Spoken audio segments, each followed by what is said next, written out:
Brands need to understand how they can impact society, especially today, and what's the power of the internet. The word mission is almost kind of a bit of a buzzword, but what it really means to be a mission-led company. To do the work internally, define your mission, define your purpose, define your value, and then once this is defined, then you can get the message internally and spread to the external. That's always what's motivated me at Bumble. It's not just words or campaigns, it's always rooted in action. We're all change makers, right? We're all trying to drive something bigger. The challenge is how you can be, a leader that can inspire your team, and how can you be a leader that you can stand there for the values, for the mission, the purpose. The way that it's going to continue successful is driving meaningful content, by driving something that adds value.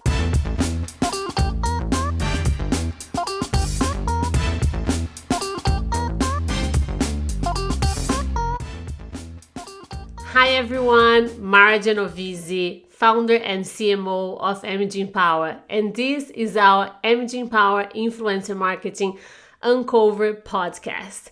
Today, on our episode, we will dive in a very important topic around the positive impacts that brands can have on society.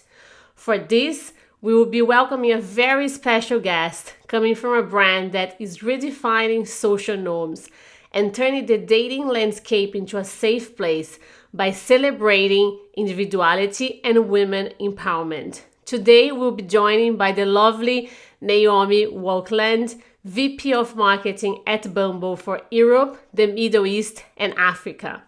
With over more than 9 years of experience in the marketing industry, Naomi has not only led the Bumble marketing team, but has also been an advisor for Adweek, OK Mentor, and the Marketing Academy. Naomi, welcome to MG Empower Influencer Marketing Uncover podcast. Thank you so much for accepting our invitation. It's such an honor to have you here with us today. Thank you so much for having me. I'm excited to be here and talk about such an important topic. Amazing. So in today's episode, we'll be discussing how brands can shape the digital landscape to be a kinder place and to achieve business success. To start off our conversation, Naomi, I would love you if you can share with our listeners today a little bit of your background and a little bit about you. Yes, of course. Well, thank you again. It's so exciting to be here. So I'm Naomi Walkland and I'm the VP of EMEA Marketing at Bumble. Just so everyone knows what Bumble is the women-first social networking platform connecting people in dating, friendship and business. Been at Bumble for over 3 years now, and prior to Bumble did a lot of consulting, my own consultancy company, and then my background before then was really communications and advertising and creative agencies as well. So always loved being in that creative industry. But I was really, really drawn to Bumble for a number of reasons. So one, when I was consulting, Bumble was one of my clients and I was helping them launch Bumble Biz. So that's our professional networking service in the UK. And I loved the mission. I loved the values. I loved the leadership. I found it so inspiring, and we all, for those on the agency side, you always have that one client that you over-deliver on so much because you just love it so much. And on a personal note, I actually met my husband on Bumble, so I know what it's like to be the consumer, so to say. And there was a great opportunity that the team approached me about, which was to really kind of launch Bumble in international markets. And I'm really, really passionate around women's empowerment and supporting women and advancing women and equality. And for me, it felt like such an exciting opportunity to be able to do some of the work that I was doing in my day-to-day life, but at a larger scale. So took that and I've not looked back, and it's been a roller coaster. It's been absolutely amazing, but I've absolutely loved it. And then on a personal note, I was just saying, I've just left London, so born and bred in London, left the big city and have done the big countryside move. So I'm with my husband and my little puppy Rocky, who may not appear at some point during this call. Naomi, I absolutely loved your story. So we've been working together, like MG Empower and Bumble, for about 1.5 years. And I can say that I share the same passion for Bumble, for the values of the brand. and how Bumble is redefining, the way women should be, approaching when it comes to dating, and how we should empower women to take the first step. So I think the work that you have been doing since you started Bumble is brilliant. And as Bumble is one of our clients, I can say that it's been a wonderful opportunity for us to dive into this topic and really support, your marketing strategy and supporting you on the redefining that landscaping of dating. So again, thank you so much. And Story, you're such an inspirational as a professional and as a person. So delighted to have you here with us today. Naomi, okay, so we're talking about today, like, I think we have been seeing, especially the past year, how brands are rethinking the way they work on the digital landscape, right? Because I think the pandemic was a huge wake-up call for every brand, for every industry, every segment, of how to approach social when it comes to defining messaging, when defining, storytelling behind of what, brands wanted to say online. And last year, especially, and we saw so many movements around, social. We have the Black, movement that we had in October last year, and then all the election in the US. So we saw a lot of brands and especially creators coming with a different approach when it comes to to create content. And more than ever, brands really need to think on how to create that kinder place within social, and at the same time think of how achieve success. So from your perspective, how brands need to understand how they can impact society, especially today, and what's the power of the internet and social media have when it comes to creating those digital strategies?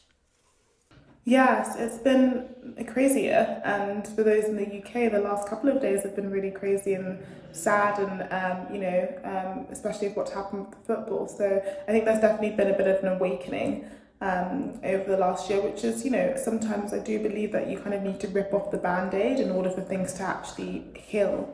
I think it's a really good point, and I ask this and I get discussed this a lot, is a lot of this stuff can't happen if you don't have the right people at the companies. It starts internally. Practicing a kinder, more inclusive or equitable space, or all of those things, it needs to start with the company. You need to start with who is on your team. You need to start before you can even think about that, because change starts internally before going externally. So I really believe in diversity of thought and people and ethnicities and all sorts in companies. That needs to exist fundamentally. That needs to be the first point of call, because in order to drive real change, it needs to start at the center of the company. And I think so often now we see, the word mission orientated companies is almost a kind of bit of a buzzword to say, to a certain extent, but what it really means to be a mission-led company. And to kind of give you an example of my work at Bumble, Bumble is a mission-led company. We are focused on safety, inclusivity, equality, and really making sure that people have a healthy place to make meaningful connections. But that starts from our mission.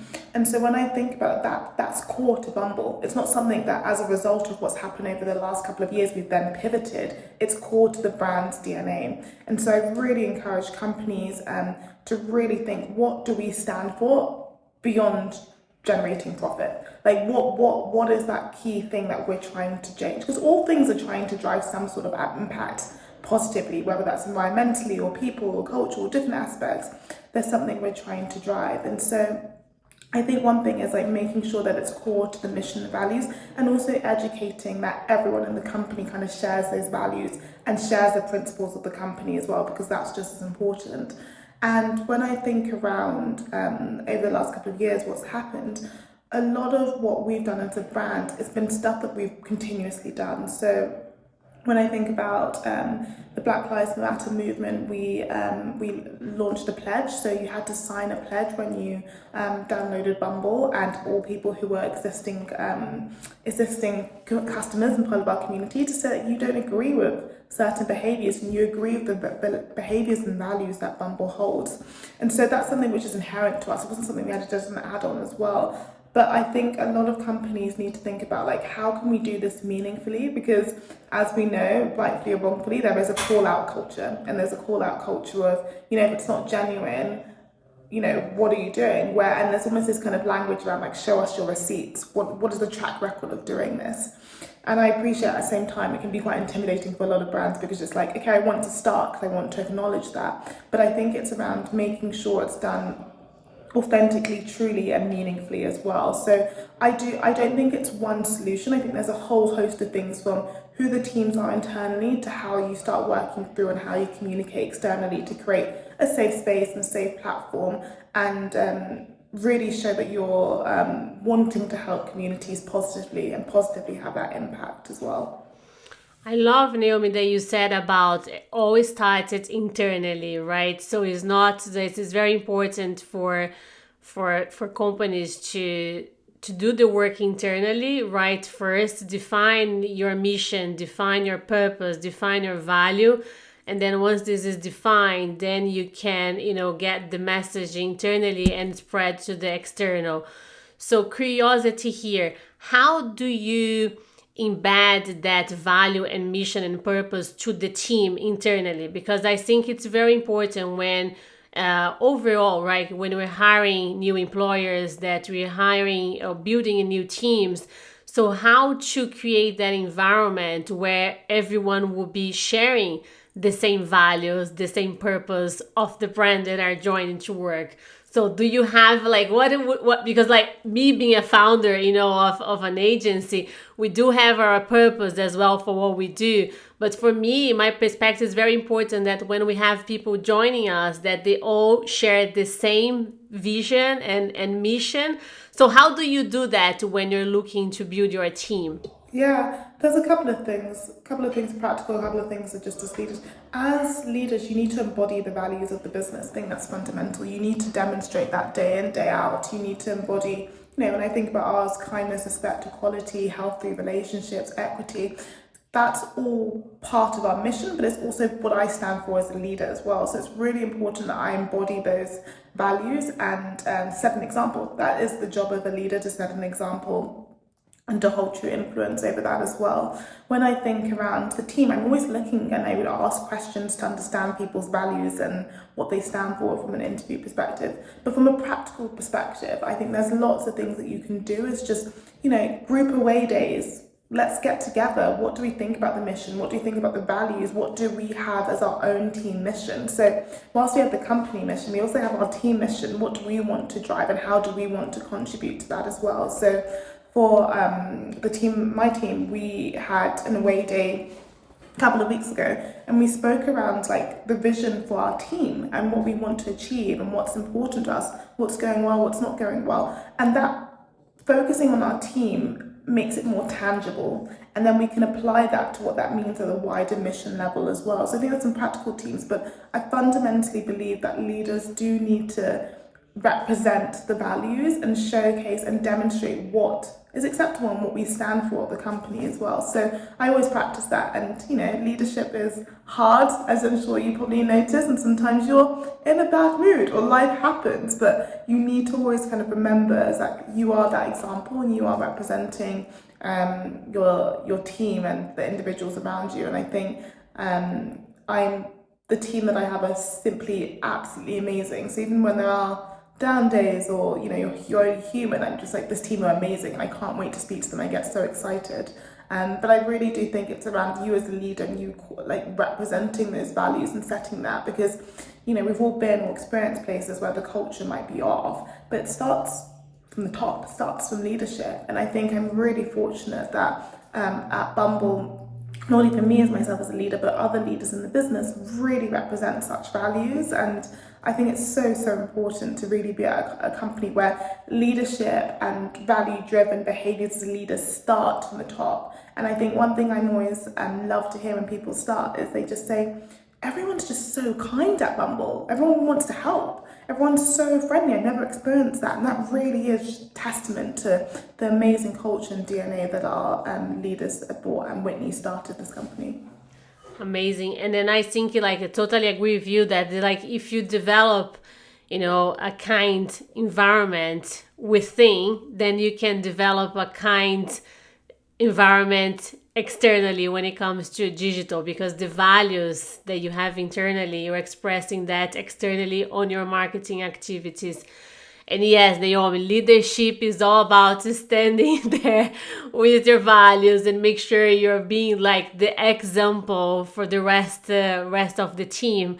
It's funny because I got a lot of questions. People ask, what is the most challenging for you to have your own business? I said, it's a leadership, because to have the business itself, your clients, not that it's easy, but the challenge is how you can be, a leader that can inspire your team, and how can you be a leader that you can stand there for the values, for the mission, the purpose of what you're doing, and making sure that everyone it's aligned with that and engaging to make it happen with the same goal and vision. It's a great challenge. It's very rewarding, right? When you get the right team, when you see your team working really hard to that, to that purpose. Naomi, we're talking a lot about, of course, about Bumble, and one of the Bumble's premises has been about making the internet, the digital, as we're just saying, a kind place, which is something that I love. Like every time you guys come with a new, marketing campaign, I go like, wow, these messaging are getting better and better, because the positivity on the messagings that the brand pass, like when you do all the big advertisings here in London, especially the big, like the bus stop and the big outdoors, the message is so powerful and makes you think. When you read, you go like, wow, I never thought about that. And I really love like how Bumble and your team are creating those storytelling about empower women. So how have you been able, as a leader of your team, to grow from words into action with the promise of Bumble? Because I think this is amazing. Mm-hmm.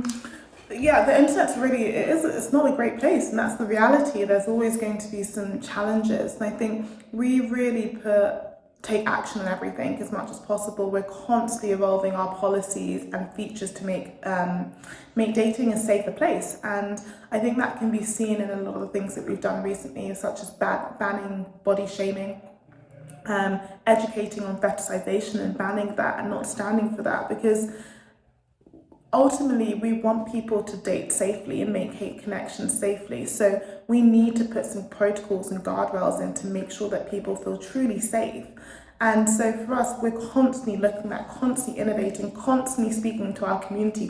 What more can we do? And we recognize that it's not always going to be, the internet's not always going to be kind, but what can we do in our sphere, in our space, to make sure that people feel safe? So safety is a huge important part of us, as part of our DNA, it's part of our values as well as what we share. So we're constantly looking at new ways. I think some of the latest things that we've done have really been around taking that action and making sure that people feel that they can date and make connections safely. But also, if you don't share those values, we kind of don't want you on our platform. Our platform's a place to have safe and healthy, and we have no qualms in that. So, for example, with our body shaming ban, where we have algorithms to detect any sort of language, so transphobic, fatphobic, ableist language, all sorts of different language. And we always seek of education. So if that person's supported, we'll educate them as to why that language isn't tolerated. It's really important to always start with education. You don't know what you don't know. But if they continue to repeat that, we will ban people from our platform. I think that's really important as well. It's like, we don't share our values, we don't want you on the platform, because we're here trying to make a kinder and safer space. So we really lead by action. And I think, on a personal note, that's always what's motivated me at Bumble. It's not just words or campaigns, it's always rooted in action. And I think to a certain extent, like I would say, we're all change makers, right? We're all trying to drive something bigger for the society, really, and it's really remarkable. So yes, I absolutely think it's the important thing, but on a personal note, it's really important to me that companies do take action. And also, take a stand for something that they're able to control and influence. It's really important, really, really important. Absolutely. And then I love the fact that you said about community, that you said that we always listening to what your community are saying. How do you work with your community in terms of applying what they're requesting, what they're saying, and again, making into action? So how your community impact on your marketing strategy? Definitely everything. I mean, our customer's the heart of everything, and that's absolutely how it should be. So there's feedback that we get from our kind of community operations team and moderations team, from anything from social, from all sorts of feedback that we get, even stuff that we do review with MG Empower, such as our influencer campaigns. We'll review the comments, we'll review the sentiment. It's really, really important. So we take a lot of that on board. We speak a lot to our community as well, understand how they're feeling. So, for example, during the pandemic, we knew that virtual dating was very new to a lot of our, to a lot of our community, and we created some tools and features to help them navigate that change. And so, if we don't listening, we won't be able to evolve and make sure that our community feel like they're equipped and safe on the platform as well. So, it's really at the heart of it, and I think. We've just done the latest campaign around kind of getting back to dating as well, and that's fun and cheeky and playful, but it's based on consumer and customer insights. I think very fortunate that half the team have met their partners on Bumble, so I think we're very close to understanding what people want and need. There's quite a few people on the team who've met their partners or getting married and things. So I think we have a good pulse of what it's like to be a single lady and what you're looking for as well. So that really, really helps. There's a lot of empathy based on our own experiences as well. No, I love the fact that you guys have a real story to talk about Bumble. So for you listening if you're listening to us today, it's real. It's happened, like it's not just a dating app for you to go there and have fun. You can really find the love of your life there. And this is amazing. I feel like totally obsessed by the stories and the good stories like yours at Bumble. And Naomi, you mentioned about the influencer marketing. So how, we've been working together for the past 1.5 years, as I said at the beginning of our conversation. So how influencer marketing, how the creators impact the accomplishment of your mission? So because here we love to talk about uncovering influencer marketing, because although influencer marketing has been around for, more than 5 years, a lot of brands are still trying to navigate the world of influencer marketing and how actually influencers, talents, creators can really create an impact for brands, and how to measure that results and how to measure the impact. And I know of working with you guys that influencer marketing plays a huge role on what you do and to support you to accomplish your mission. What is your take on that? Yeah, definitely. I mean, firstly, the work that you have done for us is absolutely superb and brilliant. So thank you for that. I think, one, you need to find a good partner to be able to do this. Not pushing MG Empower, but you need to be able, that is the fundamental answer. You need to have a strong partner who understands the missions and the values and can help create the right strategy which will support your goals and business goals. So I really do see it as a partnership. It's not something that we can do by ourselves. It's absolutely something you need the right partner, and the same partner who shares the values and the understanding of the business. I think for us, and I'm going to speak about MG Empower Nation, one thing which is really unique about MG Empower and the ability to kind of talk about our mission and values is there's an understanding of the business metrics. And I think that's really important. We have commercial objectives, but we also have brand objectives as well. And I think fusing that is one of MG Empower's sweet spots, absolute sweet spots. But when I think around some of the campaigns that we've done, such as the body shaming announcements, different things, there's the understanding of what we want to achieve. So we want to get this message out there and drive awareness of it. But we also want to make sure we're speaking to or working with the right creators who have those communities and authentically speak about it as well. And so I think there's a combination of different things, but I think in partnership with MG Empower, we've always had that outlook. Like, what's the holistic outlook? Like, how do we speak authentically to these communities? How do we grow Bumble's message in these communities? But also, how do we help achieve those commercial aims that we want to achieve as a business? So I really see it's a three-pronged approach that we take this approach to doing so. But I think in the type of the influencers and creators that we work with as well is we're always looking for people who stand with purpose and share our values to a certain extent. So it's, I see it as Bumble's values, MG Empower's values, and then also the creators' values. And that really is that sweet spot of getting really great work. And I think we've been really fortunate that all of the campaigns we've done to date across Europe have not only created a positive impact in these communities that we want to do or aligned with the creators' values, they've also had commercial impact for us as well as a business, which is really important as well. So I do think it's a unique spot of you guys. So it's really the answer I should be asking you, to be honest. It's testament to the work that you've all done. First of all, thank you so much for the kind words. The team will be delighted to hear your feedback. And yes, it's been such a pleasure working with Bumble. And then again, I think I totally agree with you. That is a combination of work with a partner that shares the same value.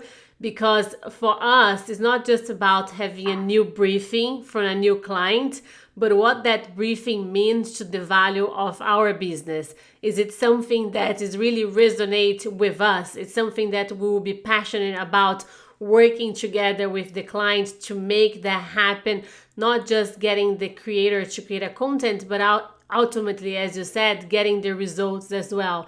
And I think we are very aligned on that, like on the missions that you guys have and the mission that we have. As you said, it's being a great partnership and combination. And Naomi, like for me, like talents are so important when we are selecting the influencers to participate on a campaign. When I started 5 years ago, it was all about how many followers the creator will have. Oh, if they have 1 million followers, okay, great. Let's go for that person or that creator because they have a huge number of followers. But as the industry has evolved, now is the opposite. We just don't need to look for the numbers of followers that the influencer have, but what are the values of the influencer, and that value of the influencer met with the value of the brand, because it's so important that authenticity when we are working with creators are met with your brand, because otherwise consumers now, they're very savvy, right? Especially the new generation, the millennials, and of course the Gen Zers. So they know when they're looking into a creator content, if that's really genuine or if, there is authenticity behind. So for us, when you're doing procurement, it's all about, okay, let's do like a really proper kind of, review on that influencer, understand what type of content they create, what is the tone of voice, not just about the metric. And then we go back to the cultural voices, which is something that Bumble has been typing into it a lot, especially the past year.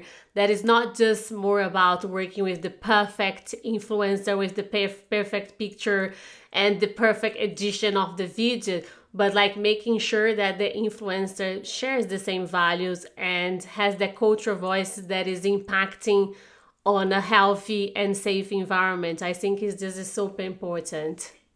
I agree. And I think, I definitely agree. Like back in the day, even when we probably started and thinking about influence marketing, we're like, reach, the most, all of these different things. But actually what we realized is, of course, sometimes reach is absolutely useful in a campaign, but what it is to foster those deeper connections with those audiences and communities. And that sometimes might be reach, and they might have that, but that sometimes might be, a nano influence or a micro influence as well. And so I think for us, what we're really trying to do is like build great relationships and drive our brand in communities. And so we need to do that in a sustainable way where we can actually drive that brand message a lot deeper. Yeah, and we've talked about the micro influencers and the nano influencers again. like 5 years ago, we wouldn't even consider to collaborate with micro and nano. And today, my God, they're the ones that really have the loyalty community, that they have that they are driving conversions, they are driving brand awareness.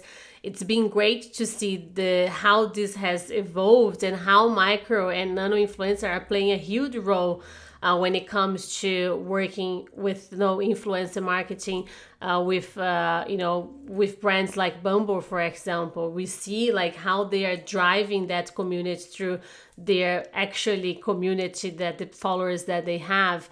It's been amazing to see how this are evolving. Not that the mega influencers and the macro influencers, they still have an importance, of course, because they're the ones that are getting the reach, right? So, and you have to have a balance. You have to have the reach, but you also have to have the conversion, but you also have to have the authenticity. So how to make that balance when you're creating the tier strategy, I think, is fundamentally for the success of a campaign. Absolutely. And you guys are simply brilliant at that. And Naomi, and how, let's talk about the cultural voices. So how the cultural voice has shaped the way that Bumble communicate on a digital landscape. We did the campaign last year, My Black Love Is, which we are, going for awards next week. So fingers crossed. Super excited. And actually, I think we're going to have another one, Naomi. We're going to get the confirmation tomorrow. So fingers crossed. So that campaign itself, it's too personal to me. It's one of my favorites since I've started the agency. So it meant so much for us to be involved on that campaign. So tell us a little bit more about My Love Black Is campaign and how those cultural voices that participate in that campaign impact on this incredible, that was all of the place, like Twitter, PR. Everywhere. So It's actually really, everyone that I speak to who was involved, kind of from agency side to creative to individuals, felt so touched by that campaign.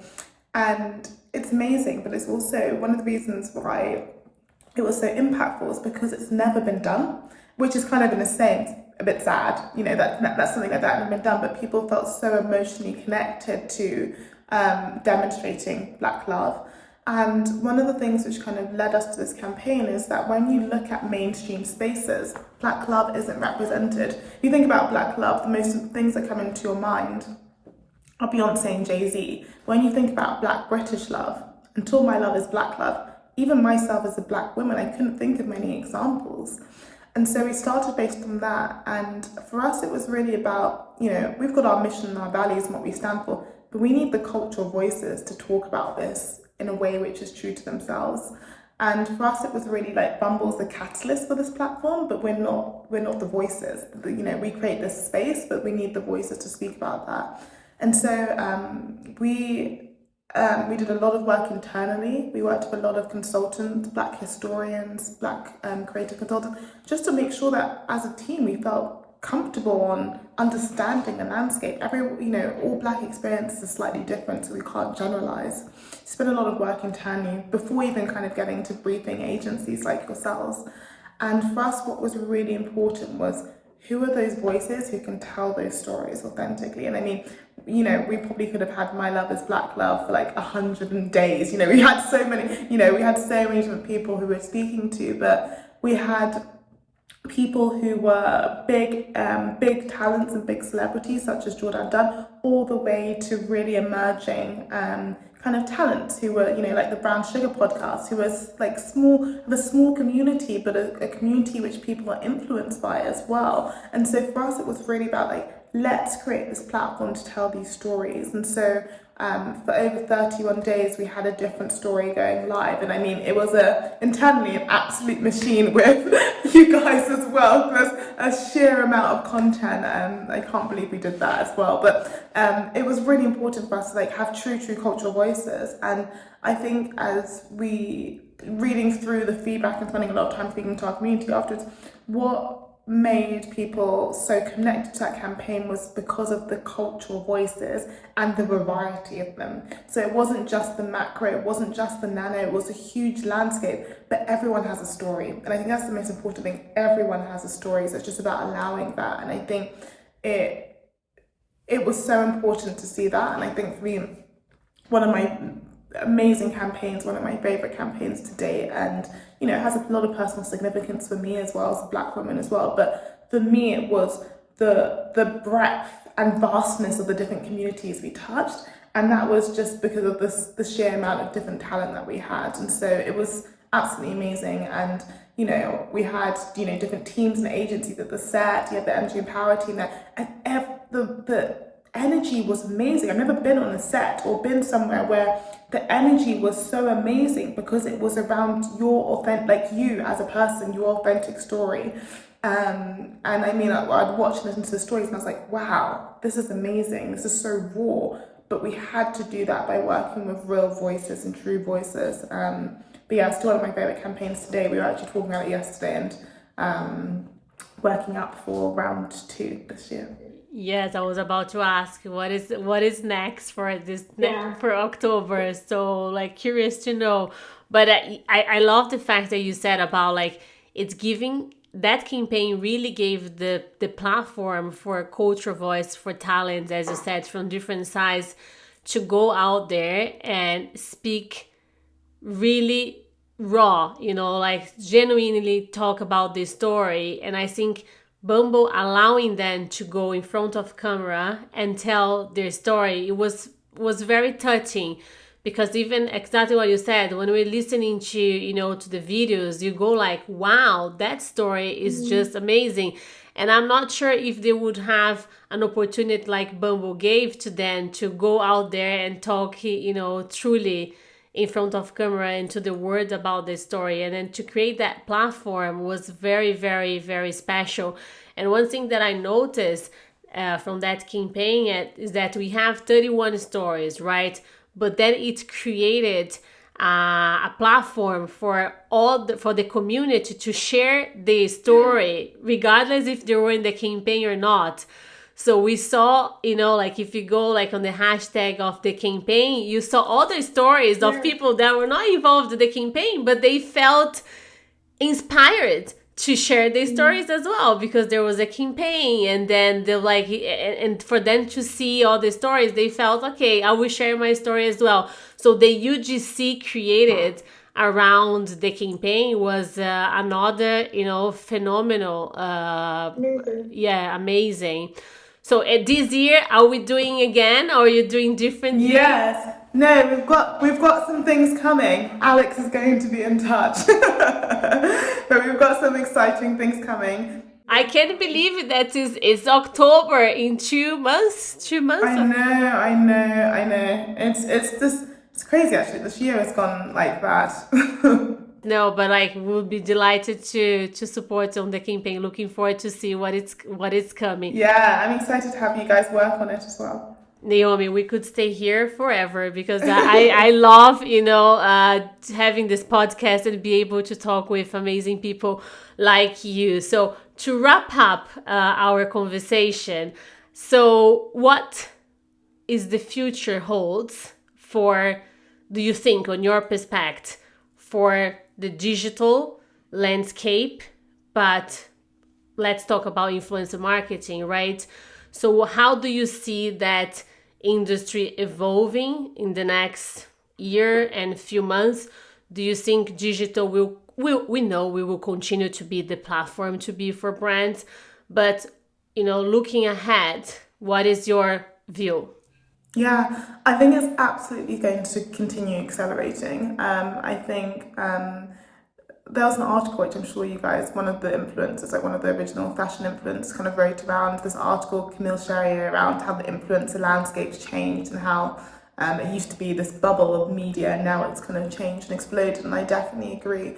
What I'm seeing now, and I kind of see for the future, is like, yes, that will continue to accelerate, but I think there'll be even more forging of not just influence workers in like posting or editing, but actually helping curate strategies on the client side. Like, how do we bring it in a bit more as well? So I think if you take My Love is Black Love, to a certain extent, all the influencers kind of curated the strategy for us. It was more than just them posting, it was them giving themselves and their time to this campaign and this strategy. So I see the relationship between the brand only getting stronger, and I see longer term relationships as well, longer term partnerships, not just about content. Maybe that's giving the time and giving feedback to the agency, having workshops around like what's working, what's not working with the brand, what more do they need to do as well. But I can only see it getting really bigger. I think the rise of nano and small influencers is going to continue to become a even greater. I think that's the new phase. I see that becoming a larger phase when you're looking at smaller